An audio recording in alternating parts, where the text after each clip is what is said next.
last spring, we spent a day walking around Boston with Kiernan Schmidt, author of Secret Boston, An Unusual Guide. At the Prudential Center, he wanted to share a fascinating find inside the already unique St. Francis Chapel, whose neighbor in the Pru has its own, religious devotees.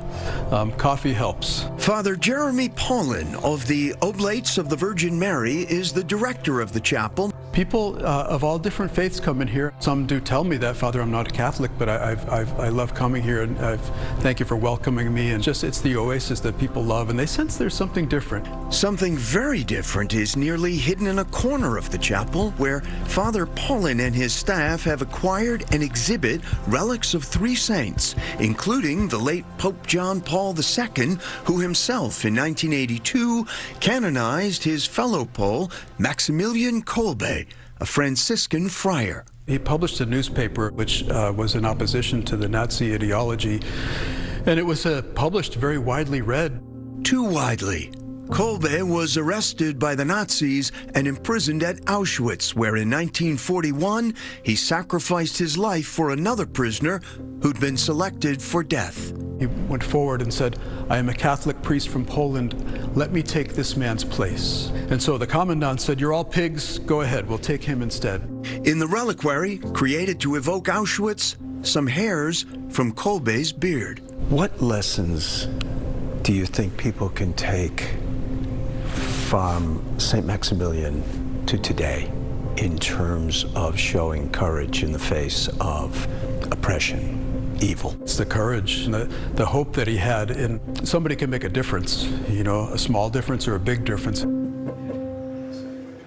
Carol Klingon had also hoped to make a small difference. This was a story that was destined, and you could not have predicted it any place along the way.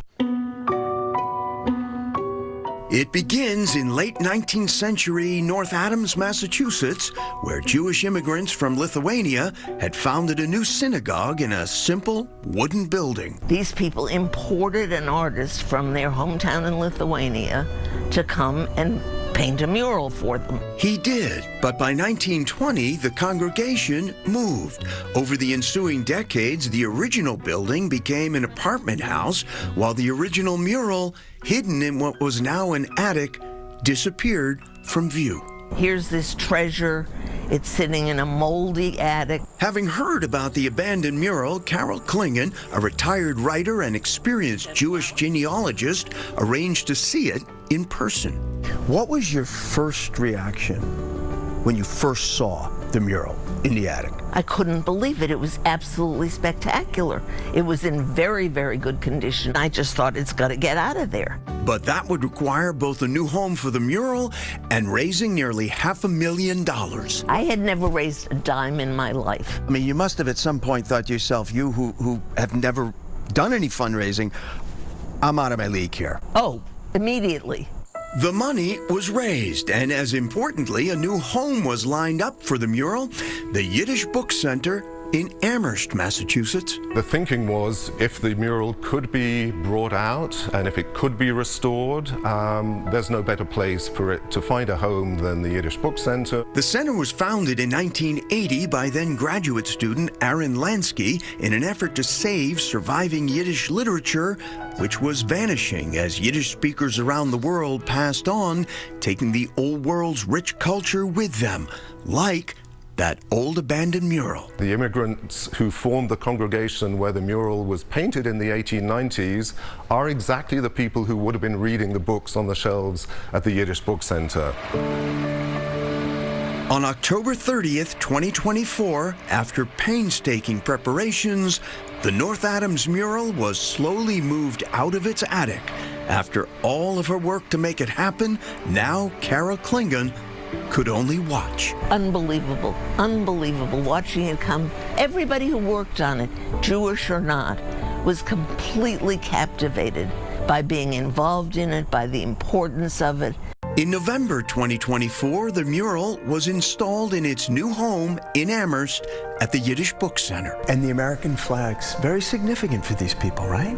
Yes, I mean, this was a country that was offering them everything. They were fleeing violence, they were fleeing pogroms. This is the classic immigrant story. They wanted a better life for themselves, but above all for their children. Oh, it's a labor of love. To me, Jewish heritage is extremely important. It's underscored everything I've done. And you got to save a little piece of it. I did, and I'm very proud of it. Although the exact identity of the man who painted the mural is likely lost to history, it is known that he was a vegetable seller with a horse cart in Russia and a part-time artist. With so much Yiddish folk art also lost to history, the rescued mural in Amherst, is considered an extremely significant find and a preservation success.